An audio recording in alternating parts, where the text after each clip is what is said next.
नमस्कार दोस्तों। बचपन एक्सप्रेस की ये नई सीरीज़ है। हम बात करेंगे देश विदेश के विभिन्न ऐसे विषयों पर जहाँ पर जनता को ये जानने की ज़रूरत है कि नेता क्या कर रहे हैं, और नेता को भी ये जानने की ज़रूरत है कि जनता क्या चाहती है। बात करें हम प्रधानमंत्री के हाल के संयुक्त राष्ट्र में संबोधन की, उनके अमेरिका के विजिट की।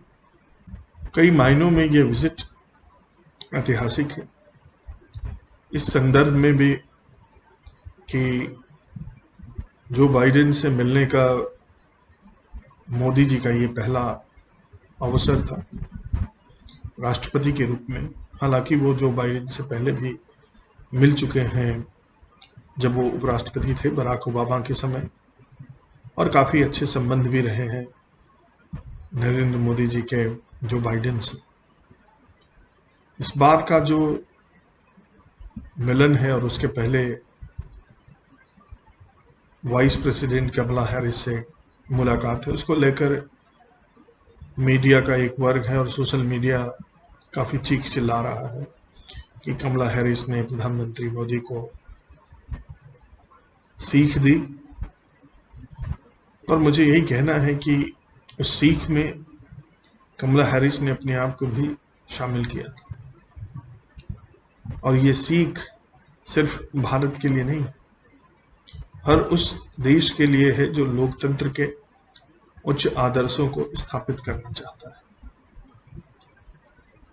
लोकतंत्र में तभी तक इंसान चैन की सांस ले सकता है जब तक लोकतंत्र की रक्षा करने वाले इंस्टीट्यूशंस जिंदा हो, चाहे वो जुडिशरी हो, चाहे वो एडुकेशनल इंस्टीट्यूशंस हो जहाँ से लोकतंत्र की पाठशाला का निर्माण होता है, जहाँ लोकतंत्र की ABCD पढ़ाई जाती है, या फिर हमारी कार्यपालिका ही हो, हमारे सिविल सर्वेंट हो। अगर इन सभी के ऊपर दबाव होता है, या CBI है, CID है, हमारी खुफिया एजेंसियां हैं, लोकपाल है, अगर ये इंस्टीट्यूशंस ईमानदारी से अपना काम नहीं करते तो लोकतंत्र को बचा पाना बहुत मुश्किल काम है। इसमें सबसे महत्वपूर्ण भूमिका चुनाव आयोग की है, और हम सब जानते हैं चुनाव आयोग ने किस तरह से लोकतंत्र की भारत में न सिर्फ प्राण प्रतिष्ठा की बल्कि उसकी रक्षा भी की, उसे मजबूत किया। TN सेशन का नाम जब भी चुनाव आयोग आता है तो लिया जाता है। भारत में प्रधानमंत्री की इस विजिट को अगर आप देखें तो दो लकीरों में बांट दिया गया है। एक है सफलता की, दूसरी है असफलता की। सफलता की लकीर काफी गाजा बाजा के साथ खींची गई है, असफलता का रोना रोने वाले कम है, और उनकी लकीर भी थोड़ी धुंधली पड़ जाती है, क्योंकि आज जो दिखता है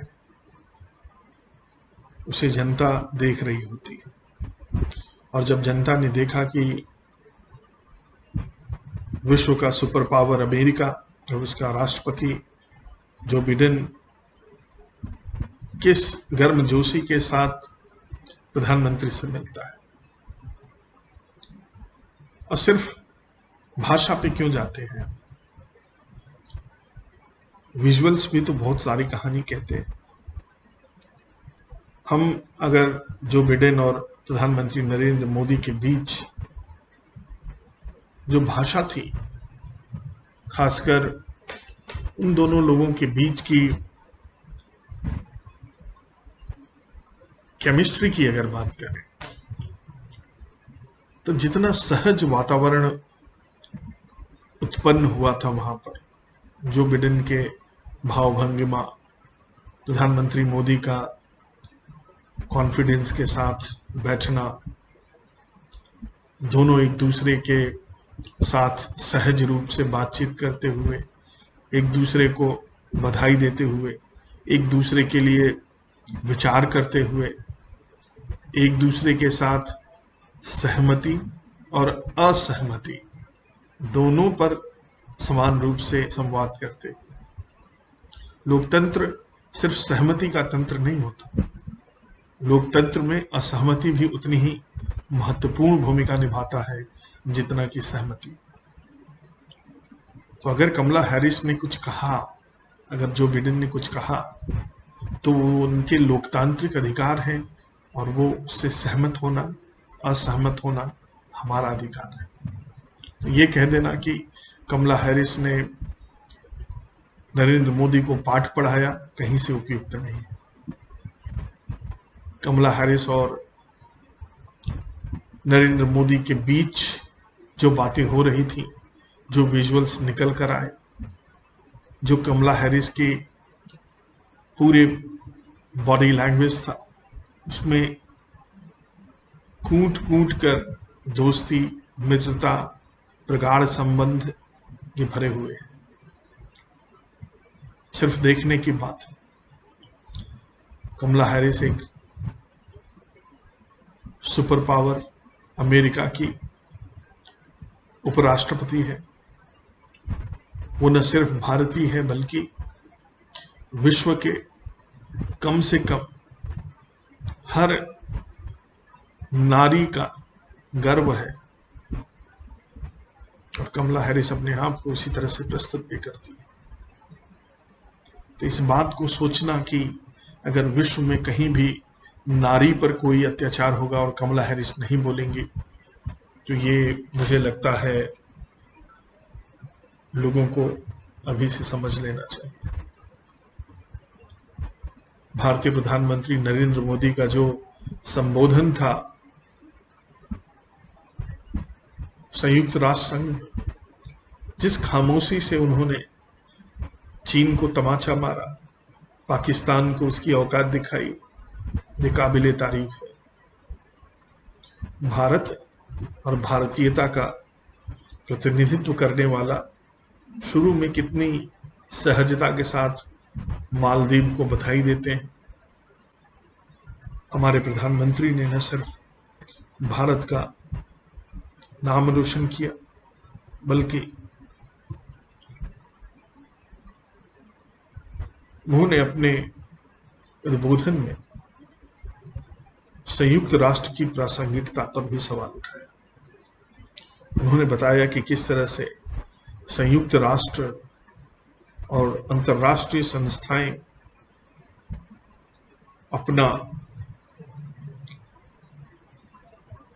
अपनी विश्वसनीयता खोती चली जा रही है, और इस पर हमें ध्यान देना होगा। संयुक्त राष्ट्र हाल में ही अफगानिस्तान के उथल पुथल में अपनी भूमिका नहीं निभा पाया। बड़े राष्ट्रों ने कोई भूमिका निभाने से या तो दूरी रखी या फिर वो समय का इंतजार कर रहे। प्रधानमंत्री ने न सिर्फ राजनीतिक बल्कि आर्थिक गतिविधियों का भी विस्तार किया और विश्व के 5 बड़े उद्योगपतियों से अपनी मुलाकात की। उस मुलाकात के दौरान उन्होंने न उन्हें सिर्फ भारत में आने का निमंत्रण दिया, बल्कि ये भी बताया कि भारत उनका स्वागत करता है। तो प्रधानमंत्री की संयुक्त राष्ट्र यात्रा न सिर्फ राजनीति बल्कि आर्थिक गतिविधियों के लिए भी जानी जाएगी। प्रधानमंत्री अपनी पूरी तैयारी करके गए थे। उन्हें पता था कि उन्हें क्या करना है। वो राजनीतिक और आर्थिक दोनों मोर्चे पर सफल दिखाई देते हैं। अगर उनके समकक्ष किसी को देखें तो लगता है कि जितनी तैयारी प्रधानमंत्री नरेंद्र मोदी ने की थी उतनी किसी ने नहीं की।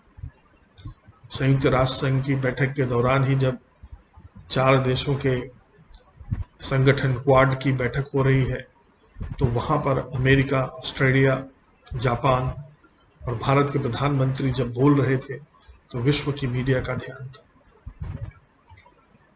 एशिया पैसिफिक को इंडो पैसिफिक बना देना अपने आप में भारत की बढ़ते हुए ताकत को दिखाता है। भारत को इस बात का ध्यान देना होगा कि उसे चीन को घेरने वाली ताकत की तरह इस्तेमाल न किया जाए, बल्कि भारत को इस बात पर ध्यान देना होगा कि वो एक बड़ी ताकत, खुद में उभरती ताकत और वैश्विक संगठनों का संचालन करने की कुव्वत रखने वाली ताकत बनकर उभरे, ना कि सिर्फ चीन को घेरने वाली ताकत। नहीं तो इससे अमेरिका का मकसद तो हल होगा, पर भारत की विश्व गुरु बनने की जो चाह है वो कहीं न कहीं खत्म होगी। हमें चीन को भी ये संदेश देना है कि आपको घेरने के लिए नहीं है, हम आपसे आगे निकलने के लिए। और ये आपसे आगे निकलने की जो लड़ाई है वो आर्थिक लड़ाई है, विचार की लड़ाई है, सोच की लड़ाई है, व्यवहार की लड़ाई है। हम युद्ध नहीं लड़ना चाहते, हम बुद्ध की तरह रहना चाहते हैं, शांति का संदेश देना चाहते हैं, जो हजारों साल पहले भगवान बुद्ध ने चाइना तक में दिया। भारत विश्व शांति, अहिंसा, भाईचारे को बढ़ाते हुए वैश्विक गुरु बनने की चाह रखता है, ना कि बंदूक के दम पर दूसरों को मारकर, उन्हें हटाकर विश्व गुरु बनने की चाह है। यही अंतर है भारत के विश्व गुरु बनने में और अमेरिका या चाइना के या रशिया के विश्व गुरु बनने की ख्वाब में। धन्यवाद।